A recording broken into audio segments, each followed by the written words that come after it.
Hello, നമസ്കാരം. എല്ലാവർക്കും journey through the Bible എന്ന ചാനലിലേക്ക് സ്വാഗതം. ഇന്ന് 29-ാം ദിവസമാണ്. ഇന്ന് വായിക്കാൻ പോകുന്നത് പുറപ്പാട് പുസ്തകത്തിലെ 4-ാം അധ്യായവും 5-ാം അധ്യായവും, ലേവ്യ പുസ്തകത്തിലെ 4-ാം അധ്യായവും, കൂടെ സങ്കീർത്തനങ്ങളിലെ 46-ാം അധ്യായവുമാണ്. നമുക്ക് തുടങ്ങാം. പിതാവിൻ്റെയും പുത്രൻ്റെയും പരിശുദ്ധാത്മാവിൻ്റെയും നാമത്തിൽ ആമേൻ. പുറപ്പാട് പുസ്തകം 4-ാം അധ്യായം. മോശയെ ശക്തിപ്പെടുത്തുന്നു. മോശ പറഞ്ഞു, അവർ എന്നെ വിശ്വസിക്കുകയില്ല, എൻ്റെ വാക്കു കേൾക്കുകയുമില്ല. കർത്താവ് നിനക്ക് പ്രത്യക്ഷപ്പെട്ടിട്ടില്ല എന്നവർ പറയും. കർത്താവ് അവനോട് ചോദിച്ചു, നിന്റെ കയ്യിലിരിക്കുന്നത് എന്താണ്? അവൻ പറഞ്ഞു, ഒരു വടി. അവിടുന്ന് കൽപ്പിച്ചു, അതു നിലത്തിടുക. അവൻ വടി നിലത്തിട്ടപ്പോൾ അതു സർപ്പമായി തീർന്നു. മോശ അത് കണ്ട് അകന്നുമാറി. കർത്താവ് അരുളി ചെയ്തു, കൈനീട്ടി അതിൻ്റെ വാലിൽ പിടിക്കുക. അവൻ കൈനീട്ടി അതിനെ പിടിച്ചപ്പോൾ അത് വീണ്ടും വടിയായി തീർന്നു. ഇത് തങ്ങളുടെ പിതാക്കന്മാരുടെ ദൈവമായ കർത്താവ്, അബ്രാഹത്തിൻ്റെയും ഇസഹാക്കിൻ്റെയും യാക്കോബിൻ്റെയും ദൈവം, നിനക്ക് പ്രത്യക്ഷപ്പെട്ടുവെന്ന് അവർ വിശ്വസിക്കാൻ വേണ്ടിയാണ്. കർത്താവ് വീണ്ടും അരുളി ചെയ്തു, നിന്റെ കൈ മാറിടത്തിൽ വയ്ക്കുക. അവൻ അപ്രകാരം ചെയ്തു.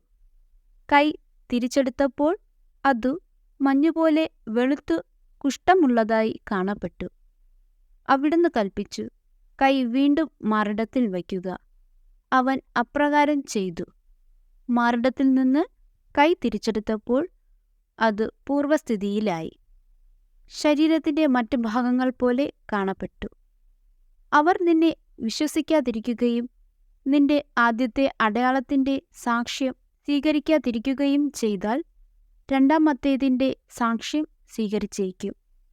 ഈ 2 അടയാളങ്ങളും അവർ വിശ്വസിക്കാതിരിക്കുകയും നിന്റെ സാക്ഷ്യം സ്വീകരിക്കാതിരിക്കുകയും ചെയ്യുന്ന പക്ഷം, നീ നദിയിൽ നിന്ന് കുറെ വെള്ളമെടുത്ത് കരയിൽ ഒഴിക്കുക.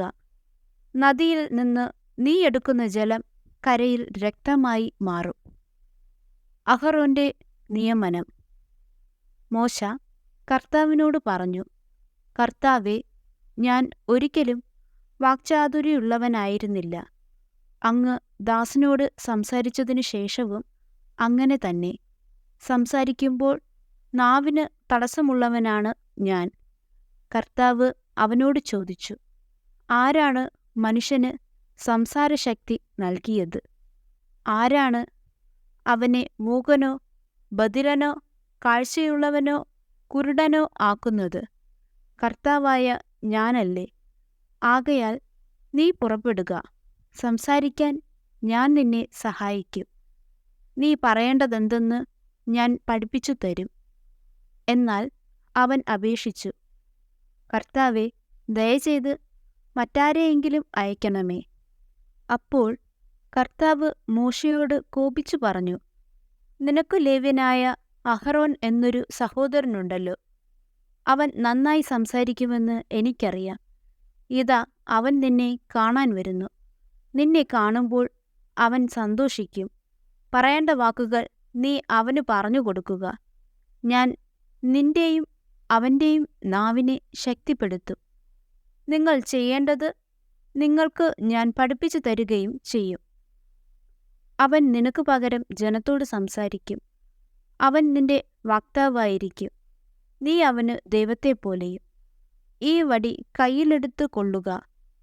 നീ അതുകൊണ്ട് അത്ഭുതങ്ങൾ പ്രവർത്തിക്കും. മോശ ഈജിപ്തിലേക്ക്. മോശ അമ്മായിയപ്പനായ ജത്രോയുടെ അടുക്കൽ തിരികെ ചെന്നു പറഞ്ഞു, ഈജിപ്തിലുള്ള എൻ്റെ സഹോദരർ ജീവിച്ചിരിപ്പുണ്ടോ എന്ന് അറിയുന്നതിന് അങ്ങോട്ട് മടങ്ങിപ്പോകാൻ എന്നെ അനുവദിക്കണം.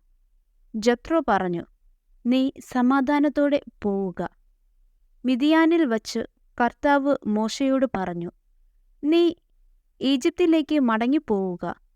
നിന്നെ കൊല്ലാൻ കാത്തിരുന്നവർ മരിച്ചു കഴിഞ്ഞു. മോശ ഭാര്യയെയും പുത്രന്മാരെയും കഴുതപ്പുറത്ത് കയറ്റി ഈജിപ്തിലേക്ക് തിരിച്ചു. അവൻ ദൈവത്തിന്റെ വടിയും കയ്യിലെടുത്തു. കർത്താവ് മോശയോട് പറഞ്ഞു, നീ ഈജിപ്തിലേക്ക് മടങ്ങുകയാണ്. അവിടെ എത്തുമ്പോൾ ഞാൻ നിനക്ക് വശമാക്കി തന്നിരിക്കുന്ന അത്ഭുതങ്ങൾ ഫറവോയുടെ സാന്നിധ്യത്തിൽ പ്രവർത്തിക്കണം. എന്നാൽ ഞാൻ അവനെ കഠിനചിത്തനാക്കും. അവൻ ജനത്തെ വിട്ടയയ്ക്കുകയില്ല. നീ ഫറവോയോട് പറയണം, കർത്താവ് പറയുന്നു, ഇസ്രയേൽ എന്റെ പുത്രനാണ്, എന്റെ ആദ്യജാതൻ.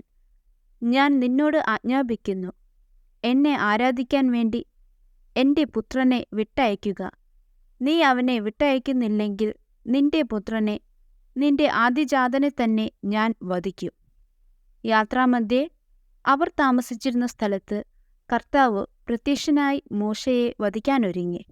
ഉടനെ സിപ്പോറ ഒരു കൽക്കത്തിയെടുത്ത് തന്റെ പുത്രന്റെ അഗ്രചർമ്മം ഛേദിച്ചു. അതുകൊണ്ട് മോശയുടെ പാദങ്ങളിൽ സ്പർശിച്ചിട്ട് അവൾ പറഞ്ഞു, നീ എനിക്ക് രക്തഭർത്താവാകുന്നു. അപ്പോൾ അവിടുന്ന് അവനെ വിട്ടുപോയി. അവൾ പറഞ്ഞു, പരിച്ഛേദനം നിമിത്തം നീ എനിക്കും രക്തഭർത്താവാകുന്നു. കർത്താവ് അഹരോനോട് പറഞ്ഞു, നീ മരുഭൂമിയിലേക്ക് പോയി മോശയെ കാണുക. അതനുസരിച്ച് അഹ്റോൻ പോയി ദൈവത്തിന്റെ മലയിൽ വച്ച് അവനെ കണ്ടുമുട്ടി ചുംബിച്ചു. തന്നെ അയച്ച കർത്താവ് കൽപ്പിച്ച എല്ലാ കാര്യങ്ങളും താൻ പ്രവർത്തിക്കണമെന്ന് അവിടുന്ന് ഭരമേൽപ്പിച്ച അടയാളങ്ങളും മോശ അഹ്റോനോട് വിവരിച്ചു പറഞ്ഞു. അനന്തരം മോശയും അഹ്റോനും ചെന്ന് ഇസ്രായേൽ ശ്രേഷ്ഠന്മാരെയെല്ലാം വിളിച്ചുകൂട്ടി. കർത്താവ് മോശയോട് പറഞ്ഞ കാര്യങ്ങളെല്ലാം അഹ്റോൻ ജനത്തോട് വിവരിക്കുകയും അവരുടെ മുമ്പിൽ അടയാളങ്ങൾ പ്രവർത്തിക്കുകയും ചെയ്തു. ജനം വിശ്വസിച്ചു. കർത്താവ് ഇസ്രായേൽ മക്കളെ സന്ദർശിക്കുന്നുവെന്നും അവരുടെ കഷ്ടതകൾ കണ്ടിരിക്കുന്നുവെന്നും കേട്ടപ്പോൾ അവർ തലകുനിച്ച് അവിടുത്തെ ആരാധിച്ചു. പുറപ്പാട് പുസ്തകം 5-ാം അധ്യായം. ഫറവോയുടെ പ്രതികരണം. മോശയും അഹ്റോനും ഫറവോയുടെ മുൻപിൽ ചെന്ന് പറഞ്ഞു, ഇസ്രായേലിന്റെ ദൈവമായ കർത്താവ് കൽപ്പിക്കുന്നു, മരുഭൂമിയിൽ വന്ന് എന്റെ ബഹുമാനാർത്ഥം പൂജാമഹോത്സവം ആഘോഷിക്കാൻ എന്റെ ജനത്തെ വിട്ടയയ്ക്കുക. അപ്പോൾ ഫറവോ ചോദിച്ചു, ആരാണീ കർത്താവ്? അവന്റെ വാക്കുകേട്ടു ഞാൻ എന്തിന് ഇസ്രായേൽക്കാരെ വിട്ടയയ്ക്കണം? ഞാൻ കർത്താവിനെ അറിയുന്നില്ല, ഇസ്രായേൽക്കാരെ വിട്ടയയ്ക്കുകയുമില്ല. അപ്പോൾ അവർ പറഞ്ഞു, ഹെബ്രായരുടെ ദൈവം ഞങ്ങളെ സന്ദർശിച്ചിരിക്കുന്നു. ആകയാൽ 3 ദിവസത്തെ യാത്ര ചെയ്ത് മരുഭൂമിയിൽ ചെന്ന് ഞങ്ങളുടെ ദൈവമായ കർത്താവിന് ബലിയർപ്പിക്കാൻ ഞങ്ങളെ അനുവദിക്കുക. അല്ലാത്തപക്ഷം അവിടുന്ന് മഹാമാരി കൊണ്ടോ വാൾ കൊണ്ടോ ഞങ്ങളെ ശിക്ഷിക്കും. അപ്പോൾ ഈജിപ്ത് രാജാവ് അവരോട് പറഞ്ഞു, മോശെ, അഹ്റോനെ, നിങ്ങൾ ജനത്തിന്റെ ജോലിക്ക് മുടക്കം വരുത്തുന്നതെന്തിന്? പോയി നിങ്ങളുടെ കാര്യം നോക്കുവിൻ. അവൻ തുടർന്നു, നാട്ടിൽ നിങ്ങളുടെ ജനം ഏറെയുണ്ട്. അവരുടെ ജോലിക്ക് നിങ്ങൾ മുടക്കം വരുത്തുകയോ? ഫറവോ അന്നു തന്നെ ജനത്തിന്റെ മേൽനോട്ടക്കാരോടും അവരുടെ മേലധികാരികളോടും കൽപ്പിച്ചു, ഇഷ്ടികയുണ്ടാക്കാൻ വേണ്ട വൈക്കോൽ മുൻപെന്ന പോലെ ഇനി ജനത്തിന് എത്തിച്ചു കൊടുക്കണ്ട. അവർ തന്നെ പോയി ആവശ്യമുള്ള വൈക്കോൽ ശേഖരിക്കട്ടെ. എന്നാൽ ഇതുവരെ ഉണ്ടാക്കിയിരുന്നത്ര ഇഷ്ടികയുണ്ടാക്കാൻ അവരെ നിർബന്ധിക്കുകയും വേണം. അതിൽ കുറവ് വരരുത്. അവർ അലസരാണ്. അതുകൊണ്ടാണ് ഞങ്ങളുടെ ദൈവത്തിന് ബലിയർപ്പിക്കാൻ ഞങ്ങൾ പോകട്ടെ എന്ന് അവർ മുറവിളി കൂട്ടുന്നത്. അവരെക്കൊണ്ട് കൂടുതൽ ജോലി ചെയ്യിക്കുക.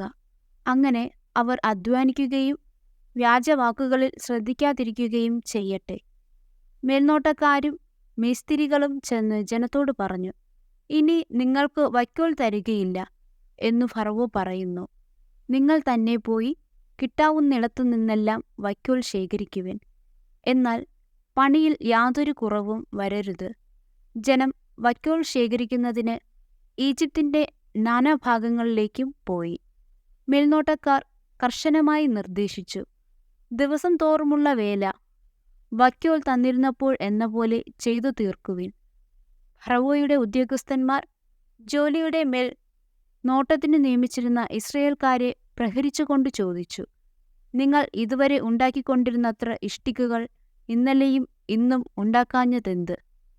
ഇസ്രയേൽക്കാരായ മേൽനോട്ടക്കാർ ഫറവോയെ സമീപിച്ച് ഇങ്ങനെ പരാതിപ്പെട്ടു, അങ്ങയുടെ ദാസന്മാരോട് എന്താണ് ഇപ്രകാരം പെരുമാറുന്നത്?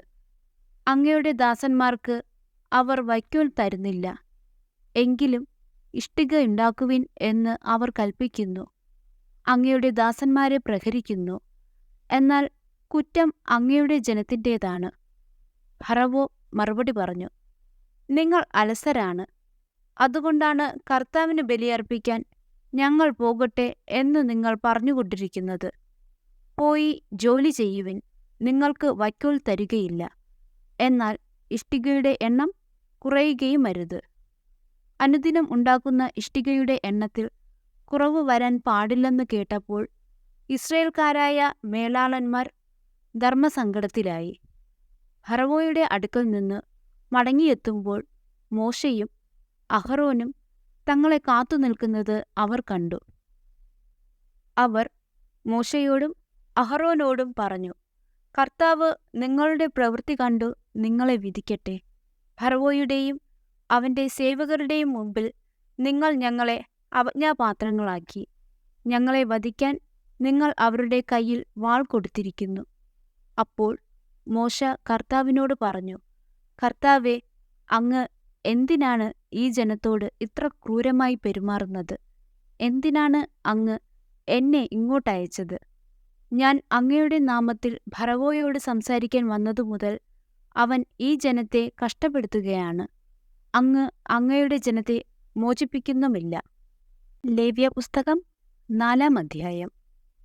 പാപപരിഹാരബലി. കർത്താവ് മോശയോട് അരുളിച്ചെയ്തു, ഇസ്രായേൽ ജനത്തോട് പറയുക, ചെയ്യരുത് എന്ന് കർത്താവ് വിലക്കിയിട്ടുള്ളവയിൽ ഏതെങ്കിലും ഒന്നിനെതിരായി ആരെങ്കിലും അറിവില്ലായ്മ മൂലം പാപം ചെയ്യുന്നുവെന്നിരിക്കട്ടെ. ഇങ്ങനെ പാപം ചെയ്ത് ജനങ്ങളുടെ മേൽ കുറ്റം വരുത്തിവെക്കുന്നത് അഭിഷിക്തനായ പുരോഹിതനാണെങ്കിൽ അവൻ ഊനമറ്റ ഒരു കാളക്കുട്ടിയെ കർത്താവിന് പാപപരിഹാര ബലിയായി സമർപ്പിക്കണം. അതിനെ സമാഗമകൂടാരത്തിന്റെ വാതിൽക്കൽ അവിടുത്തെ സന്നിധിയിൽ കൊണ്ടുവന്ന് അതിന്റെ തലയിൽ കൈവച്ചതിനുശേഷം അതിനെ കൊല്ലണം. അഭിഷിക്ത പുരോഹിതൻ കാളക്കുട്ടിയുടെ കുറെ രക്തമെടുത്ത് സമാഗമകൂടാരത്തിലേക്ക് കൊണ്ടുവരണം. അവൻ തന്റെ വിരൽ രക്തത്തിൽ മുക്കി അതിൽ ഒരു ഭാഗം കർത്താവിന്റെ സന്നിധിയിൽ ശ്രീകോവിലിന്റെ തിരശ്ശീലയുടെ മുമ്പിൽ 7 പ്രാവശ്യം തളിക്കണം. പിന്നീട് രക്തത്തിൽ കുറച്ചെടുത്ത് സമാഗമകൂടാരത്തിൽ കർത്താവിന്റെ സന്നിധിയിൽ ധൂപപീഠത്തിന്റെ കൊമ്പുകളിൽ പുരട്ടണം. ശേഷിച്ച രക്തം സമാഗമകൂടാരത്തിന്റെ വാതിൽക്കലുള്ള ദഹനബലിപീഠത്തിന്റെ ചുവട്ടിൽ ഒഴിക്കണം. പാപപരിഹാര ബലിക്കുള്ള കാളക്കുട്ടിയുടെ ആന്തരികാവയവങ്ങളിലും അവയെ പൊതിഞ്ഞുമുള്ള മേദസ്സു മുഴുവൻ എടുക്കണം. അതിന്റെ ഇരുവൃക്കകളും അവയിലും അരക്കെട്ടിലുമുള്ള മേദസ്സും കരളിന് മുകളിലുള്ള നെയ്വലയും എടുക്കണം. സമാധാനബലിക്കുള്ള കാളയിൽ നിന്നെന്ന പോലെ പുരോഹിതൻ അവയെടുത്ത് ദഹനബലിപീഠത്തിൽ വച്ച് ദഹിപ്പിക്കണം. എന്നാൽ കാളക്കുട്ടിയുടെ തോലും മാംസം മുഴുവനും തലയും കാലുകളും ആന്തരികാവയവങ്ങളും ചാണകവും കാളയെ മുഴുവനും പാളയത്തിനു വെളിയിൽ ചാരമിടുന്ന വൃത്തിയുള്ള സ്ഥലത്തു കൊണ്ടുചെന്ന് കത്തുന്ന വിറകിന്മേൽ വച്ച് ദഹിപ്പിക്കണം. ചാരം ഇടുന്ന സ്ഥലത്തു തന്നെ അതിനെ ദഹിപ്പിക്കണം. ഇസ്രായേൽ സമൂഹം മുഴുവൻ അറിവില്ലായ്മ മൂലം പാപം ചെയ്യുകയും കർത്താവ് വിലക്കിയിരുന്നതിൽ ഏതെങ്കിലും ഒന്ന് ചെയ്തു കുറ്റക്കാരാവുകയും അക്കാര്യം അവരുടെ ശ്രദ്ധയിൽ പെടാതിരിക്കുകയും ചെയ്യുന്നുവെന്നിരിക്കട്ടെ. എന്നാൽ തങ്ങളുടെ പാപത്തെക്കുറിച്ചറിയുമ്പോൾ പാപപരിഹാര ബലിക്കായി സമൂഹം മുഴുവൻ ഒരു കാളക്കുട്ടിയെ കാഴ്ചവെക്കുകയും അതിനെ സമാഗമകൂടാരത്തിന്റെ വാതിൽക്കൽ കൊണ്ടുവരികയും വേണം.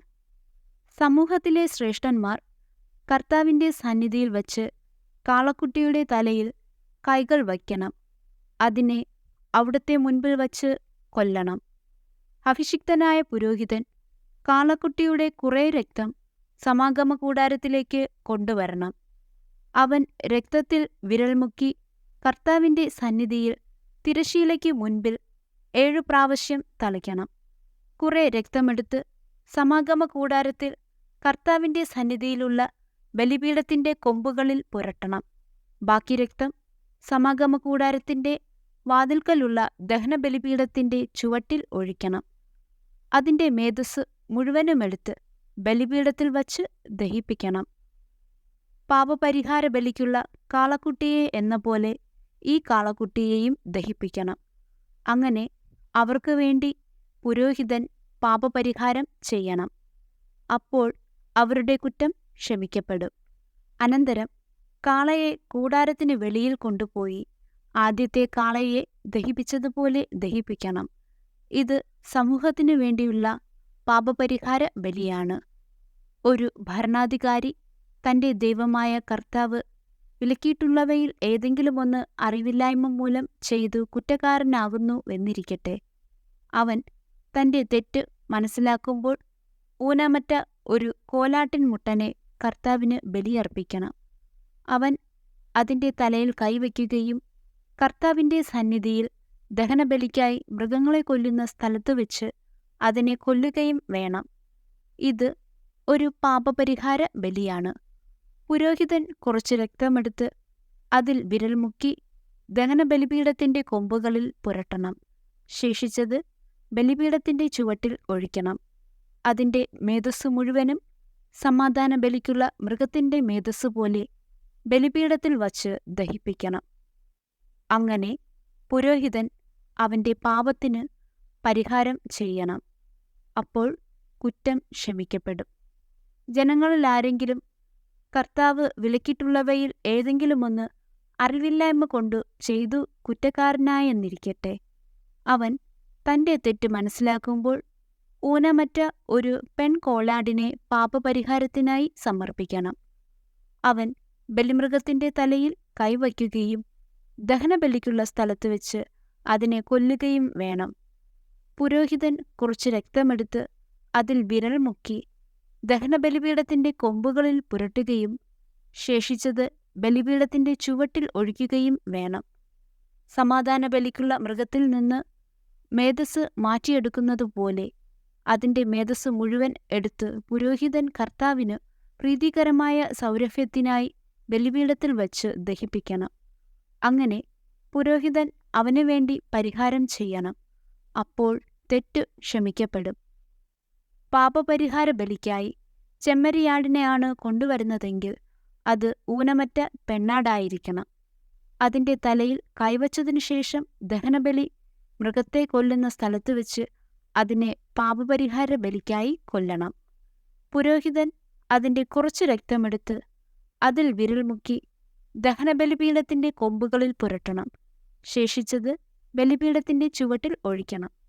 സമാധാന ബലിക്കുള്ള ആട്ടിൻകുട്ടിയിൽ നിന്ന് എന്ന പോലെ അതിന്റെ മേദസ്സ് മുഴുവൻ എടുക്കണം. പുരോഹിതൻ അത് കർത്താവിന് ദഹനബലിയായി ബലിപീഠത്തിൽ വച്ച് ദഹിപ്പിക്കണം. അങ്ങനെ പുരോഹിതൻ അവന്റെ പാപങ്ങൾക്ക് പരിഹാരം ചെയ്യണം. അപ്പോൾ കുറ്റം ക്ഷമിക്കപ്പെടും. സങ്കീർത്തനങ്ങൾ 46-ാം അധ്യായം. ദൈവം നമ്മോട് കൂടെ. ദൈവമാണ് നമ്മുടെ അഭയവും ശക്തിയും. കഷ്ടതകളിൽ അവിടുന്ന് സുനിശ്ചിതമായ തുണയാണ്. ഭൂമി ഇളകിയാലും പർവ്വതങ്ങൾ സമുദ്രമധ്യത്തിൽ അടർന്നു പതിച്ചാലും നാം ഭയപ്പെടുകയില്ല.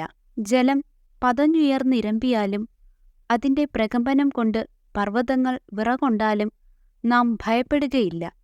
ദൈവത്തിന്റെ നഗരത്തെ, അത്യുന്നതന്റെ വിശുദ്ധ നിവാസത്തെ സന്തുഷ്ടമാക്കിക്കൊണ്ട് ഒഴുകുന്ന ഒരു നദിയുണ്ട്. ആ നഗരത്തിൽ ദൈവം വസിക്കുന്നു. അതിന് ഇളക്കം തട്ടുകയില്ല. അതിരാവിലെ ദൈവം അതിനെ സഹായിക്കും. ജനതകൾ ക്രോധാവിഷ്ടരാകുന്നു. രാജ്യങ്ങൾ പ്രകമ്പനം കൊള്ളുന്നു. അവിടുന്ന് ശബ്ദമുയർത്തുമ്പോൾ ഭൂമി ഉരുകിപ്പോകുന്നു. സൈന്യങ്ങളുടെ കർത്താവ് നമ്മോട് കൂടെയുണ്ട്. യാക്കോബിന്റെ ദൈവമാണ് നമ്മുടെ അഭയം. വരുവിൻ, കർത്താവിൻ്റെ പ്രവൃത്തികൾ കാണുവിൻ. അവിടുന്ന് ഭൂമിയെ എങ്ങനെ ശൂന്യമാക്കിയിരിക്കുന്നു എന്ന് കാണുവിൻ. അവിടുന്ന് ഭൂമിയുടെ അതിർത്തിയോളം യുദ്ധമില്ലാതാക്കുന്നു. അവിടുന്ന് വില്ലൊടിക്കുകയും കുന്തം തകർക്കുകയും ചെയ്യുന്നു. രഥങ്ങളെ അഗ്നിക്കിരയാക്കുന്നു. ശാന്തമാകുക, ഞാൻ ദൈവമാണെന്നറിയുക. ഞാൻ ജനതകളുടെ ഇടയിൽ ഉന്നതനാണ്. ഞാൻ ഭൂമിയിൽ ഉന്നതനാണ്. സൈന്യങ്ങളുടെ കർത്താവ് നമ്മോട് കൂടെയുണ്ട്. യാക്കോബിൻ്റെ ദൈവമാണ് നമ്മുടെ അഭയം. ആമേൻ. സമ്മറി. പുറപ്പാട് 4-ാം അധ്യായത്തിലും 5-ാം അധ്യായത്തിലും മോശയും ഫറവോയും തമ്മിലുള്ള ആദ്യകാല ഇടപെടലുകൾ വിവരിക്കുന്നു. ഈജിപ്തിൽ നിന്ന് ഇസ്രായേല്യരെ നയിക്കാൻ ദൈവം മോശയെ വിളിക്കുന്നു. തുടക്കത്തിൽ വിമുഖത ഉണ്ടായിരുന്നിട്ടും മോശ അനുസരിക്കുന്നു. 5-ാം അധ്യായത്തിൽ ഇസ്രായേല്യരെ മോചിപ്പിക്കാൻ അഭ്യർത്ഥിക്കാൻ മോശ ഫറവോനെ അഭിമുഖീകരിക്കുന്നു. എന്നാൽ പകരം ഫറവോൻ അവരുടെ ജോലിഭാരം വർദ്ധിപ്പിക്കുകയും ജനങ്ങളെ കഷ്ടപ്പാടിലേക്ക് നയിക്കുകയും ചെയ്യുന്നു. ലേവ്യപുസ്തകം 4-ാം അധ്യായത്തിൽ ഇസ്രായേല്യർ ബലിസമ്പ്രദായത്തിൻ്റെ പശ്ചാത്തലത്തിൽ പാപയാഗങ്ങൾക്കായി വിശദമായ നിർദ്ദേശങ്ങൾ നൽകുന്നു. ബോധപൂർവമല്ലാത്ത പാപങ്ങൾ ചെയ്യപ്പെടുമ്പോൾ പ്രായശ്ചിത്തം ചെയ്യുന്നതിനുള്ള നടപടിക്രമങ്ങൾ ഇത് വിവരിക്കുന്നു. തെറ്റ് അംഗീകരിക്കേണ്ടതിൻ്റെയും പശ്ചാത്തപിക്കുന്നതിൻ്റെയും പ്രാധാന്യം ഊന്നിപ്പറയുന്നു. സങ്കീർത്തനം 46 ദൈവത്തിൻ്റെ ശക്തിയും സംരക്ഷണവും ആഘോഷിക്കുന്ന ഒരു ഗീതമാണ്. പ്രത്യേകിച്ച് കഷ്ടകാലങ്ങളിൽ അത് ദൈവത്തെ ഒരു സങ്കേതമായും കോട്ടയായും പ്രഖ്യാപിക്കുന്നു. അവനിൽ ആശ്രയിക്കാൻ ആളുകളെ പ്രേരിപ്പിക്കുന്നു. സങ്കീർത്തനം രാഷ്ട്രങ്ങളുടെ മേൽ ദൈവത്തിൻ്റെ പരമാധികാരം പ്രഖ്യാപിക്കുകയും നിശ്ചലമായിരിക്കാനും അവൻ ദൈവമാണെന്ന് അറിയാനും വിശ്വാസികളെ പ്രോത്സാഹിപ്പിക്കുന്നു. ചുരുക്കത്തിൽ ഈ ഭാഗങ്ങൾ ദൈവിക ഇടപെടൽ, മാനസാന്തരം, ദൈവത്തിൻ്റെ പരമാധികാരത്തിലുള്ള വിശ്വാസം, അടിച്ചമർത്തലിൽ നിന്ന് വിമോചനത്തിലേക്കുള്ള യാത്ര എന്നിവയെ അറിയിക്കുന്നു. വിശ്വാസത്തിൻ്റെയും പശ്ചാത്താപത്തിൻ്റെയും പ്രശ്നസമയത്ത് ദൈവത്തിലുള്ള ആശ്രയത്തിൻ്റെയും പ്രാധാന്യം ഊന്നിപ്പറയുന്ന ആത്മീയ പാഠങ്ങളുടെ സമ്പന്നമായ ഒരു ചിത്രം അവർ നൽകുന്നു. മറ്റൊരു വീഡിയോയുമായി വീണ്ടും കാണാം. നമസ്കാരം.